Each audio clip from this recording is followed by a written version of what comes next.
તો જૂનાગઢના કેશોદમાં શોરૂમ દ્વારા ગેરકાયદે બાઇક વેચાણનો પર્દાફાશ થયો છે। વેરાવળ રોડ પરની વેસ્ટર્ન બજાજમાં આરટીઓની તપાસ બાદ આ ઘટસ્ફોટ થયો છે। મનહર પટેલ નામનો શખ્સ ટ્રેડ સર્ટિફિકેટ વિના બાઇકનું વેચાણ કરતો હતો।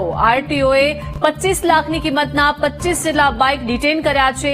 વેરાવળના મુખ્ય ડીલરે કેશોદમાં બિન અધિકૃત સબ ડીલર નિમ્યાનો ખુલાસો થયો છે।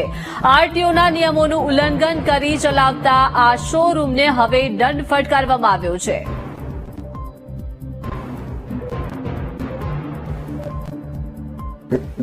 આરટીઓ કચેરી જૂનાગઢની ટીમ દ્વારા રૂબરૂ સ્થળ તપાસણી કરવામાં આવેલ, જેમાં કુલ 25 નવા વાહનો તે શોરૂમ ખાતે જણાઈ આવેલ હતા। જે તમામ વાહનો ખરેખર ગીર સોમનાથના ડીલર વેસ્ટર્ન બજાજની માલિકીના હતા અને જ્યાં કેશોદ ખાતે જે ડીલર છે તેનું નામ વેસ્ટર્ન ઓટો એજન્સી હતું, જેઓની પાસે જૂનાગઢ આરટીઓ દ્વારા ઇસ્યુ કરેલ ટ્રેડ સર્ટિફિકેટ પણ ન હતું।